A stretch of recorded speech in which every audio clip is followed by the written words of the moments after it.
We've got Roya, who's the royal correspondent for the Sunday Times, Andrew's old paper. Before I come to you, Roya, I want to read the Buckingham Palace statement in full and then get your reaction to this. It says, during the King's recent hospital procedure for benign prostate enlargement, a separate issue of concern was noted.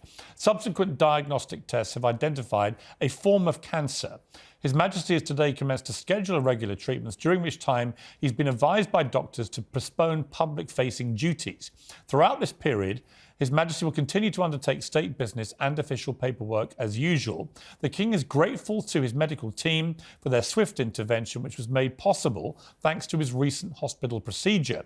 He remains wholly positive about his treatment and looks forward to returning to full public duty as soon as possible. His Majesty has chosen to share his diagnosis to prevent speculation and in the hope it may assist public understanding for all those around the world affected by cancer. So, Roya, I mean, that was a bombshell statement. And as always with royal statements, you kind of look for the devil in the detail, if you like. And I've got to say, like I said, I think this is quite a serious situation, which has emerged from a not so serious situation, which was the procedure for the benign prostate enlargement. This is clearly a separate and is a cancer. So it's a different thing altogether, and it's more serious.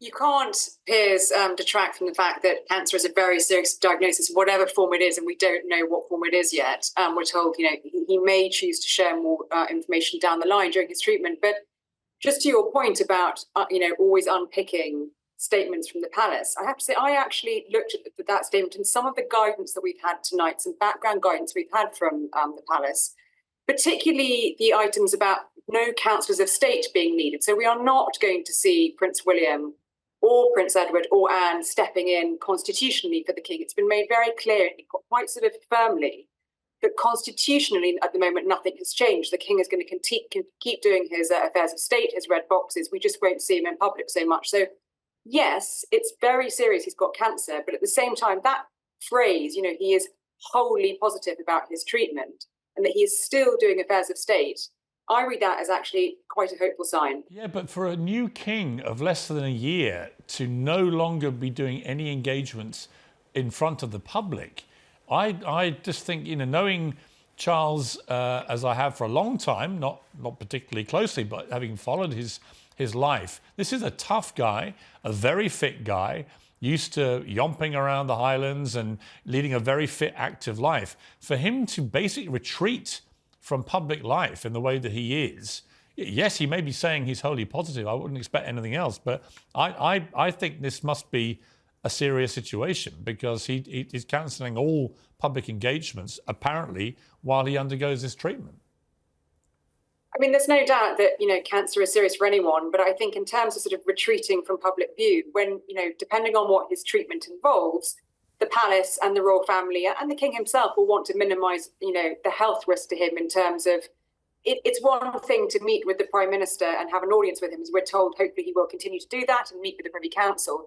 It's another thing to be at a Buckingham Palace reception with 300 people in the room, which I think is why erring on the side of caution for the head of state, for our monarch, he's withdrawn. But of course, you cannot shy away from the fact that the King, as you say, just a year and a half into his reign, is having to withdraw from public life, temporarily we hope, is a huge blow to him, a huge blow to his reign. And it's going to be a big challenge for him and the family to rally round. Yeah. Tom, the subplot here, and Andrew Neil was quite right, this shouldn't be the story, but it's interesting that there's obviously this massive ongoing rift with Prince Harry and his father, but we've been told from friends of Prince Harry that he's planning to fly from California to see his father, which will be the nearest thing to a rapprochement we've seen. You do see this with families when they're warring, is a dramatic event like this can bring people together. What do you make of that?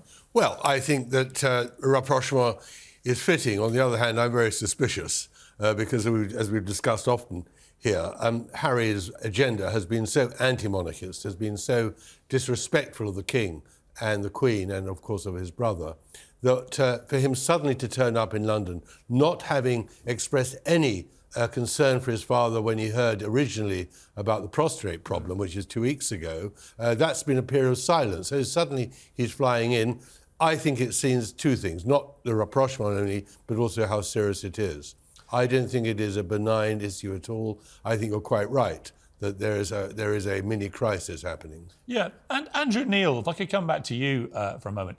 You know, we've covered the royals for many, many decades, and they've always been the biggest story in town. And like you say, the news of the King's diagnosis is leading the news around the world, not least in America, where it's huge. I've had loads of calls from people wanting interviews about this already. So you can see how big a story this is. But does it also point to the fragility of our royal family right now? We've lost the great matriarch in the Queen. We lost the great patriarch in Prince Philip. We've now got the Princess of Wales, who's having months off work because of, we don't know what it was that she had, but it was obviously pretty serious. We've got Charles now, the new monarch, who has cancer. You know, if you look at the sort of top list of royals, this is a big moment, isn't it? I mean, this is like I say, this points to the fragility of the whole thing. It's come at a bad time. Of course, cancer diagnosis never come at a good time, but with the royal family, we've gone from surplus to famine very, very quickly. I mean, a lot of people would say, I don't mind the king or the queen, I don't mind the very top royals, but I don't like all these hangers-on. Well, a lot of the so-called, my mother used to call them hangers-on. Well, these kind of royals seem to have stopped hanging on. They've disappeared now. Prince Andrew's no longer in the game. Prince Harry candidated himself out along with Meghan. The Princess of Wales has not been well, so William has recused himself too. We are now have a royal family that is pretty short-handed. And of course, this will put huge strain on the Queen at a very difficult time for her, but also more strain on William, who was hoping to step back and look after his wife. He is now under pressure and will succumb to that pressure to get back into public life and pick up some of these public engagements. So it's the productivity of the remaining senior members of the royal family who are able to do what royals should be doing, and not many of them anymore, that will have to increase in the weeks and months ahead. And I think the other thing to look for, this is just a breaking story, Piers, as you know.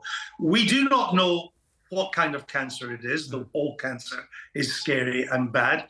We do not know the treatment that the king is getting or what impact the treatment will have on the king himself, which I think is very important. So I think in the days and probably the weeks ahead, we'll get a better idea of whether the king will be able to carry on in private with his important duties and eventually come back to public life, or whether it's so serious that even in private, his duties are now hard to carry out. That, to my mind, is the thing to look for in the weeks ahead. Yeah, I completely agree. Sarah, I mean, Andrew's so right, isn't it? That the number of top people in the royal family available to do the functional work of the royal family, which is huge. I mean, they all do hundreds of royal engagements a year.